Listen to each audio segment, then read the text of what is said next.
அஸ்ஸலாமு அலைக்கும் வரஹ்மத்துல்லாஹி வபரகாத்துஹு. அன்பார்ந்த எல்லாம் வல்ல அல்லாஹ்வின் அடியார்களே, சகோதர சகோதரிகளே, இரவு தொழுகையை நிறைவேற்றிவிட்டு இறை மார்க்கத்தை அறிந்து கொள்ள வேண்டும் என்ற நன்னோக்கத்தில் நாம் இங்கு ஒன்று கூடி உள்ளோம்.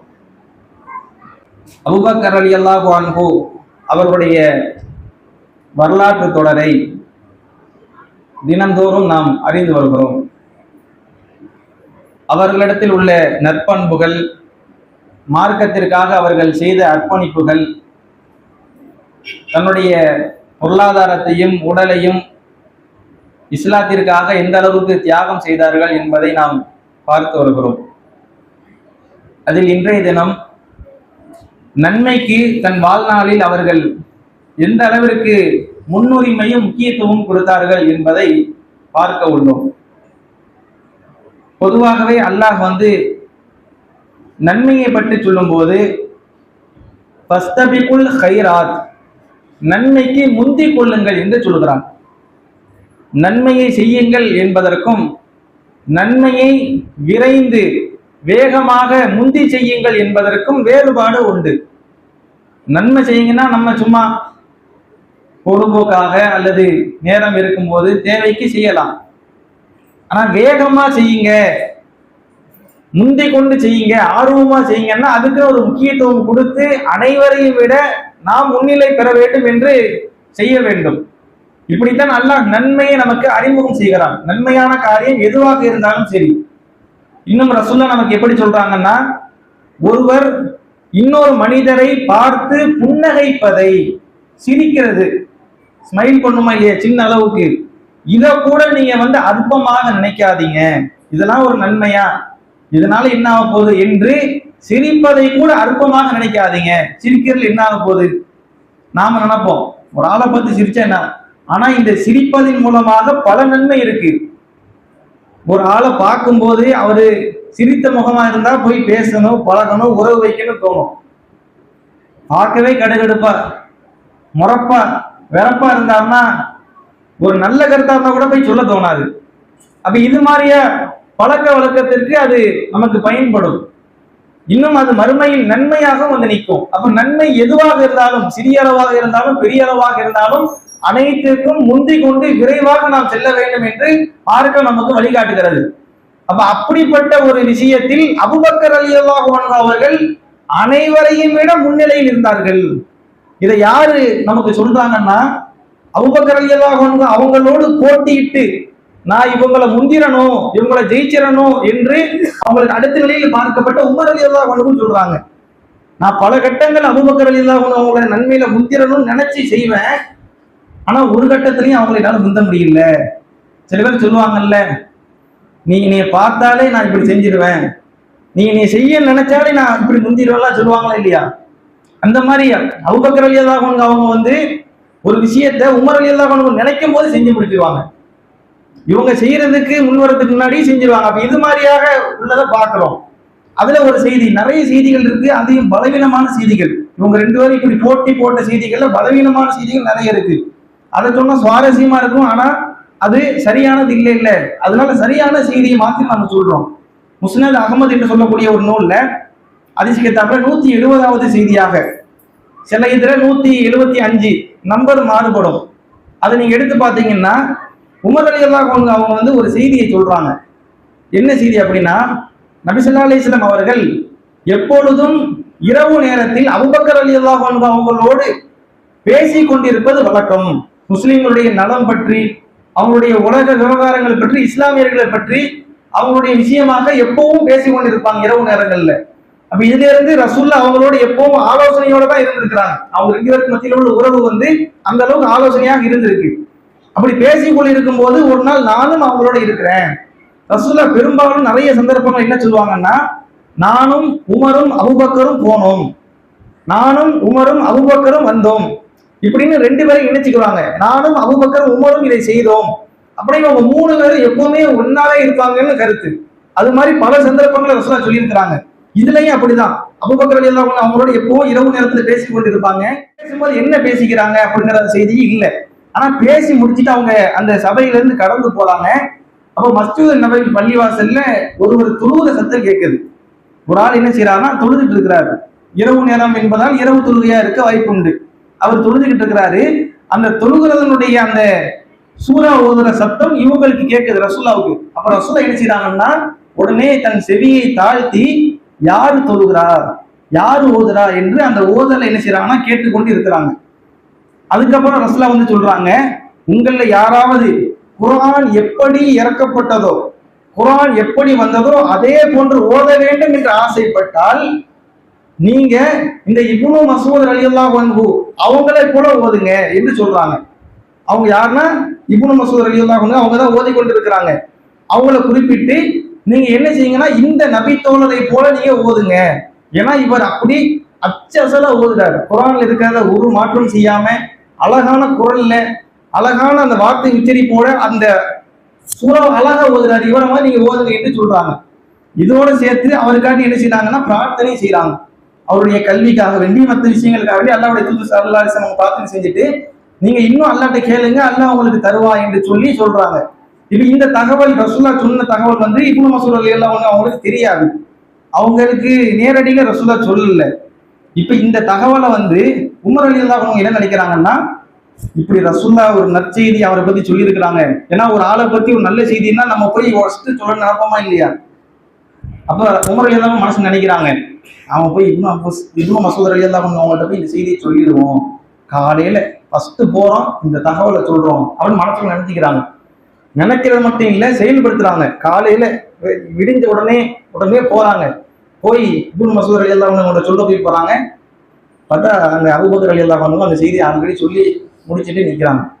அப்ப இதை சொல்றாங்க, இப்ப மட்டும் இல்ல, நான் எப்பவுமே இவரை விட முந்திட்டு ஃபர்ஸ்ட் செய்யணும்னு நினைச்சாலும் செய்ய விட மாட்டேங்கிறாங்க, அவங்களே ஃபர்ஸ்ட் செஞ்சிடறாங்க என்று சொல்லி உமர் ரலியல்லாஹு அன்ஹு அவங்க வந்து சிலாகித்து சொல்றதை பார்க்கிறோம். அப்போ ஒரு விஷயம் நன்மை என்று தெரிஞ்சால் அதை முந்தி கொண்டு நம்ம என்ன செய்வோம், பொறுமையா செய்வோம். காலம் இருக்கு, நேரம் இருக்கு, தள்ளி போடுவோம். நம்ம எந்த ஒரு காரியத்தை எடுத்தாலும் சரி, இன்னைக்கு கொடுப்போம், நாளைக்கு கொடுப்போம், நாளான்னைக்கு கொடுப்போம். அது இந்த ஃபித்னாலாம் இருக்கா இல்லையா, சுபங்கள்லாம் அதெல்லாம் தாங்க முடியாது. ஃபித்னா வந்து என்னன்னா நம்ம பெருநாள் வரதுக்குள்ள கொடுத்தாகணும், காலை நேரத்துக்குள்ள கொடுத்தாகணும் தொழுகைக்கு முன்னாடி. ஆனா அந்த கடைசி நேரத்துல ஃபஜர்ல ஒரு கூட்டம் வந்து அப்படியே ஒரு ஃபித்னா தொகை அள்ளி கொடுப்பாங்க பாருங்க. ஏங்க இப்ப கொடுத்தா நாங்க என்ன செய்யறது, யார்கிட்ட போய் கொடுக்கறது? ஏன்னா ஃபஜருக்கு முன்னாடி நம்ம நோக்கு தொழுகைக்கு முன்னாடி கொடுக்கணும். திடீர்னு நம்ம கொடுத்து நான் ஃபித்ரா கொடுத்துட்டு அவங்க என்ன ஆசுவாசம் அடைஞ்சிருவாங்க, நிம்மதி அடைஞ்சிருவாங்க. நம்ம போய் யார்கிட்ட கொடுக்கறது? ஏன்னா நம்ம எல்லா விஷயங்கள்லையும் இதுல மட்டும் இல்லை, எந்த நன்மை எடுத்துக்கொண்டாலும் இன்னைக்கு செய்வோம், நாளைக்கு செய்வோம், நாளானு செய்வோம் என்று தள்ளி போட்டுக்கொண்டே இருப்போம். ஆனா தள்ளி போடக்கூடாது என்பதற்கு ஒரு எடுத்துக்காட்டா இந்த நபி தோழர் எந்த ஒரு விஷயத்தையும் சரி தள்ளி போடவே மாட்டாங்க. இது நன்மையா உடனே செய்யணும், இன்னைக்கே செய்யணும், இப்பவே செய்யணும், செஞ்சு முடிச்சுட்டு தான் அடுத்து என்று சொல்லி ஆர்வமாக இருந்ததை என்ன செய்ய முடியுதுன்னா இந்த செய்தியில பார்க்க முடியுது. இது போல எல்லா விஷயங்களையும் அப்ப நாமும் வந்து எந்த ஒரு நன்மையான காரியமாக இருந்தாலும் சரி எதையுமே தள்ளி போடக்கூடாது. இன்னைக்கு நாம வந்து தொழுது கொண்டு இருக்கிறோம், சுண்ண தொழுவோம் நினைக்கிறோமா, சரி நாளைக்கு தொழுவோம், அந்த எண்ணத்துக்கே இடம் கொடுக்கூடாது. ஏன் இன்னைக்கே தொழுவோம், இப்பவுமே தொழுவோம், உடனே அந்த எண்ணத்தை கொண்டு வந்து செயல்படுத்திடணும். அப்ப அதை இந்த நபித்தோருடைய வாழ்வில் நாம் வந்து பார்க்க முடிகிறது. அதே போல் இவங்க வந்து சமூகத்தின் மீது எந்த அளவுக்கு பற்றாளராக நன் எண்ணம் உள்ளவராக இருந்திருக்காங்கன்னா, ஒரு முறை அல்லாஹ்வுடைய தூதர் ஸல்லல்லாஹு அலைஹி வஸல்லம் அவங்க ஒரு செய்தியை வந்து சொல்றாங்க. இதுவும் முஸ்னத் அஹ்மத் என்று சொல்லக்கூடிய நூல்ல இடம்பெறுது. அல்லாஹ் வந்து எனக்கு வந்து என் சமூகத்துல வந்து 4 லட்சம் பேரை சொர்க்கத்திற்கு போக செய்வதாக வாக்களிச்சிருக்கிறான். 4 லட்சம் பேர் கண்டிப்பா சொர்க்கத்துக்கு போவாங்க என்று ரசூலுல்லாஹ்ட்ட அல்லாஹ் வாக்கு கொடுத்ததாக அல்லாஹ்வுடைய தூதர் ஸல்லல்லாஹு அலைஹி வஸல்லம் சொல்றாங்க. அப்போ உடனே அபூபக்கர் ரலியல்லாஹு அன்ஹு என்ன சொல்றாங்கன்னா, அல்லாஹ்வுடைய தூதரே இன்னும் கொஞ்சம் அல்லாஹ்ட்ட அதிகப்படுத்தி கேளுங்களேன், அல்லாஹ் வந்து கொடுத்துருக்காங்க சரி அப்படின்னு இருக்கணும்னு நம்ம நினைப்போம். இப்போ வந்து ரசூல்லா கூட அந்த தொழுகையை வாங்க போனாங்கன்னா இல்லையா, 50 நேரம் தொழுகை குறைச்சி 5 வரும்போது வெட்கப்பட்டாங்க. 5 வாங்கி 5 வந்துருச்சு, இதுக்கு மேல குறைக்கணுமான்னு வெட்கப்பட்டாங்க. ஆனா இவங்க வந்து எப்படின்னா, நமக்கு 4 லட்சம் கிடைச்சிட்டா சரி இது போதும் அப்படின்னு, நம்ம சொர்க்கத்துக்கு போனா போதும் அப்படின்னு நினைக்கல. எல்லாரும் சொர்க்கத்துக்கு போன ஆசைப்படி என்ன கேட்கறாங்கன்னா, இன்னும் அதிகமாக கேளுங்க. அப்ப அல்லாஹ்வுடைய ஸல்லல்லாஹு அலைஹி வஸல்லம் அவங்க மீண்டும் பிரார்த்தனை செய்யறாங்க. அப்போ ஒரு கை அளவு இந்த அளவு இப்படி குதிச்சு இந்த அளவு அல்லாஹ் எனக்கு அதிகப்படுத்திருக்கிறான் அப்படின்னு சொல்றாங்க. அப்பவும் உடல்ல அல்லாஹ்வுடைய தூதரே இன்னும் கேளுங்களேன், இதெல்லாம் பத்தாது, இன்னும் அதிகப்படுத்த சொல்லுங்க, எல்லாருக்கும் சொர்க்கம் கிடைக்குங்கிற ஆவல்ல இன்னும் அதிகப்படுத்துங்கன்னு சொல்றாங்க. அப்ப மீண்டும் அவங்க வந்து இந்த அளவுக்கு கையை குவிச்சு இவ்வளவு எல்லாம் அதிகப்படுத்திருக்கிறான் அப்படின்னு சொல்லி சொல்றாங்க. அல்லாஹ் தூதர் இன்னும் அதிகப்படுத்த கேளுங்களேன், எல்லாரையும் சொர்க்கத்துக்கு கூட்டு போகணும் அவங்களுடைய ஏக்கத்தை பாருங்க, ஆசையை, எல்லாரும் சொர்க்கத்துக்கு போனா நல்லா இருக்குமேன்னு சொல்லி இப்படி சொல்றாங்க. அப்போ உமர் ரலியல்லாஹு அவங்க இடையில போடுறாங்க. எப்பவுமே இவங்க ரெண்டு பேருக்கு கருத்து வேறுபாடு இருந்துக்கிறத நான் பார்க்க முடியும். எல்லா செய்திகளையும் நிறைய பார்க்கும்போது உமர் ரலியல்லாஹு அவங்க கருத்து சொன்னா அதுக்கு அபூபக்கர் ரலியல்லாஹு ஒரு கருத்து சொல்லுவாங்க, அபூபக்கர் ரலியல்லாஹு ஒரு கருத்து சொன்னா அதுக்கு உமர் ரலியல்லாஹு சொல்லுவாங்க. சில நேரங்கள்ல ஒரு நேரத்தில் இவங்க ஜெயிப்பாங்க, சில நேரத்தில் இவங்க ஜெயிப்பாங்க, இவங்க கருத்து ஏற்புடையதா இருக்கும், இன்னொன்று இவங்க கருத்து ஏற்புடையதா இருக்கும். இப்போ உமர் ரலியல்லாஹு இடையில வந்து அபூபக்கர் ரலியல்லாஹு போதும் நிப்பாட்டுங்க, அல்லாஹ் வந்து இவ்வளவு கொடுத்துக்கானா, நீங்க ஏன் அதை இன்னும் வேணும் வேணும்னு சொல்றீங்க, போதும் நிப்பாட்டுங்கிற இடத்துல சொல்றாங்க. அப்ப இவங்க வந்து எல்லாருக்கும் நன்மை கிடைக்கிறத நீங்க தடுக்கிறீங்க, எல்லாரும் சொர்க்கத்துக்கு போனா உங்களுக்கு என்ன பிரச்சனை, எல்லாரும் சொர்க்கத்துக்கு போயாச்சு அதனால உங்களுக்கு எதுவும் நஷ்டமா, நான் அல்லாஹ்வுடைய தூதர்கிட்ட கேட்கிறேன், ரசூலா அல்லாஹ்ட்ட கேட்பாங்க, கிடைச்சா நன்மை தானே, எல்லாரும் சொர்க்கத்துக்கு போலாமே, நீங்க ஏன் தடுக்கிறீங்கன்னு கேட்கும்போது அவங்க ஒரு பாயிண்ட் சொல்றாங்க, மகத்துவமிக்க கண்ணியமிக்க அல்லாஹ் வந்து ஒரு கைப்பிடிக்குள்ளேயே எல்லாரையும் அடக்கக்கூடும், நீங்க வந்து இப்படி சொல்ல வேண்டியதில்ல, ஒரு கைப்பிடிக்குள்ளேயே எல்லாம் எல்லாத்தையும் அடக்கக்கூடும் தானே அப்படின்னு சொல்லி அவங்க ஒரு கருத்தை சொல்லும் போது ரசூலா என்ன சொல்றாங்க, உமர் ரலியல்லாஹு அவங்க சொல்றது சரிதான், அல்லாஹ் நாடுனா ஒரு கைக்குள்ளேயே எல்லாரையும் முன்ன 4 லட்சம் சொல்லப்பட்டுச்சு, இப்ப எண்ணிக்கை சொல்லப்படலையே, ஒரு கைப்பிடின்னு தான் சொல்லப்படுது, இப்ப இதுக்குள்ள எல்லாரும் இருக்கிறதுக்கு வாய்ப்பு இருக்கு அப்படின்னு நீங்க அல்லாஹ் சொன்னதை இப்படி நினைச்சுக்கிறீங்கன்னு சொல்லி அவங்க ஒரு கருத்து சொல்லும் போது அப்போ வந்து ரசூல்லா அதை அங்கீகரிச்சு அவர் சொல்றது சரிதான் என்று சொல்லி அபூபக்கர் ரலியல்லாஹு அன்ஹு அவங்கள்ட்ட சொன்னதை பார்க்கணும். அப்ப அந்த அளவுக்கு அவங்க நன்மையில முந்தி கொண்டு இருக்கிறாங்க. அப்படி முந்தி கொண்டு இருக்கிறவங்க வந்து எனக்கு மட்டும் சொர்க்கம்னு ஒரு கட்டத்துல நினைக்கல, நம்ம ஆளுக்கு பெரும்பாலும் நினைப்போம் ஜெயிக்கணும், நான் மட்டும்தான் ஜெயிக்கணும், எவனும் ஜெயிக்க கூடாது அப்படி நினைப்போம். ஏன்னா இவருக்கு உண்மையிலேயே அதுக்கான தெம்பு திராணி இருக்கும், ஆற்றல் வசதி எல்லாமே இருக்கும், இவர்தான் ஃபர்ஸ்ட் வருவாரு. இப்படி வர்றவர் என்ன நினைப்பாருன்னா நான் மட்டும்தான் ஃபர்ஸ்ட் வரணும், நான் மட்டும்தான் ஜெயிக்கணும், எனக்கு மட்டும்தான் கிடைக்கணும் என்று இப்படி என்ன செய்வாங்கன்னா சொல்லி கொண்டு இருப்பாங்க. ஆனா இவங்க எல்லாத்துலயும் இவங்க தான் ஃபர்ஸ்ட் ஆல்ரெடி, இவங்களுக்கு வந்து மீண்டும் போய் கேட்கணுங்கிற அவசியமே கிடையாது. ஆனாலும் கூட எனக்கு மட்டும் சொர்க்கம் கிடைக்க கூடாது, நான் மட்டும் சொர்க்கத்துக்கு போக கூடாது, எல்லாரும் சொர்க்கத்துக்கு போகணும் என்று சொல்லி அவங்க என்ன செய்யறாங்கன்னா எல்லாருக்கும் சேர்த்து என்ன செய்யறாங்க கேட்கிறாங்க. அப்ப இது மாதிரி எல்லா நேரங்களையும் அல்லாஹ் ஸல்லல்லாஹு அலைஹி வஸல்லம் அவங்க வந்து ஒரு நன்மையை சொன்னாங்கன்னா அதுக்கு போட்டி போட்டு முந்தி கொண்டு இருக்கிறத பார்க்கிறோம். அதுக்கு எடுத்துக்காட்டுக்கு இன்னொரு செய்தியை கூட நம்ம பார்க்கலாம். அல்லாஹ்வுடைய தூதர் ஸல்லல்லாஹு அலைஹி வஸல்லம் அவங்க வந்து ஒரு முறை சஹாபாக்கள்கிட்ட கேட்கிறாங்க, நேரம் ஆயிட்டோ இந்த செய்தியோட முடிச்சிடும், இன்றைய தினம் உங்கள்ல வந்து நோன்பு வைத்தவர் யார் அப்படின்னு கேட்கிறாங்க. உடனே அபூபக்கர் ரலியல்லாஹு அன்ஹு அவங்க கை தூக்குறாங்க. இன்றைய தினம் உங்களில் வந்து ஜனாசாவை பின்தொடர்ந்தவர் யார், அபூபக்கர் ரலியல்லாஹு அன்ஹு அவங்க என்ன செய்யறாங்க கை தூக்குறாங்க. இன்றைய தினம் உங்களில் ஏழைக்கு உணவளித்தவர் யார், அபூபக்கர் ரலியல்லாஹு அன்ஹு கை தூக்குறாங்க. இப்படி என்ன கேட்டாலும் முதல்ல கை தூக்குறது யாருன்னா அபூபக்கர் ரலியல்லாஹு அன்ஹு அவங்க தூக்குறாங்க. மற்றவங்க வந்து பெருமளவுக்கு தூக்கல, அப்படி தூக்குனாலும் ஒண்ணுக்கு தான் தூக்க முடியுது, ஒரு விஷயத்துக்கு தான் தூக்க முடியுது, ஒண்ணு உணவளிச்சு தூக்குறாங்க, இப்படிதான் செய்ய முடியுது. ஆனா இவங்க கேட்கிற எல்லாத்தையுமே கை தூக்கிடுறாங்க. இப்ப ரசூல் என்ன சொல்றாங்கன்னா, இது போன்ற நன்மைகள் யாரிடத்தில் ஒன்றிணைந்து விட்டதோ, அந்த நாள்ல நோம்பும் குடிச்சிட்டு நீங்க வந்து ஜனாசா பின்தொடர்ந்து ஏழைக்கு உணவளிச்சு இது மாதிரி காரியங்கள்ல நீங்க செஞ்சு அது எல்லாம் ஒன்றிணைஞ்சிச்சு அப்படின்னா நீங்க வந்து சொர்க்கம் உங்களுக்கு போயிடும், சொர்க்கத்துக்கு நீங்க போயிடுறீங்க, சொர்க்கம் உங்களுக்கு கட்டாயம் ஆயிரும் என்று சொல்றாங்க. அப்ப இவங்க வந்து நன்மையில் என்ன செஞ்சிருக்காங்கன்னா ரசூலா இன்னைக்கு நம்ம உங்கள்ட்ட யாராவது ஒரு ஆள் கேட்கறாங்க அல்லது நம்மள்ட்ட கேட்கறாங்க, நீ ஃபஜ்ர் முன் சுன்னத் தொழுறீங்களா அல்லது இன்னைக்கு ஏழைக்கு உணவளித்தீங்களா ஏதோ கேட்டாங்கன்னா நம்ம வந்து என்ன செய்வோம்னா பெருமளவு சொல்ல மாட்டோம்.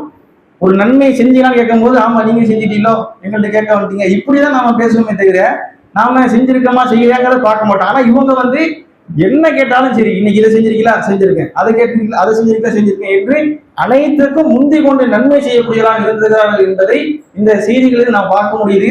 இன்ஷா அல்லாஹ் இனி வரக்கூடிய காலங்களில் நாமும் இவர்களை போன்று நன்மைக்கு முந்தக்கூடிய ஆட்களா இருக்கணும். பெரும்பாலும் தீமைக்கு முந்தக்கூடியதை நிலையை தான் பார்க்க முடியுது. போட்டி போட்டு தீமையை தான் செய்யறதுக்கு முற்படுகிறாங்க தவிர நன்மைக்கு முந்த மாட்டுகிறோம். அப்ப நன்மைக்கு முந்தக்கூடிய மக்களாக நாம் இருக்க வேண்டும். அதை இந்த வரலாற்றின் மூலமாக படிப்பினையாக பெற்று நம் வாழ்வில் செயல்படுத்தக்கூடிய மக்களாக வல்ல இறைவன் நம்மை ஆக்குவானான் என்று கூறி இந்த உரை முடித்துக் கொள்கிறேன். அஸ்ஸலாமு அலைக்கும் வரஹ்மத்துல்லாஹி வபரகாத்துஹு.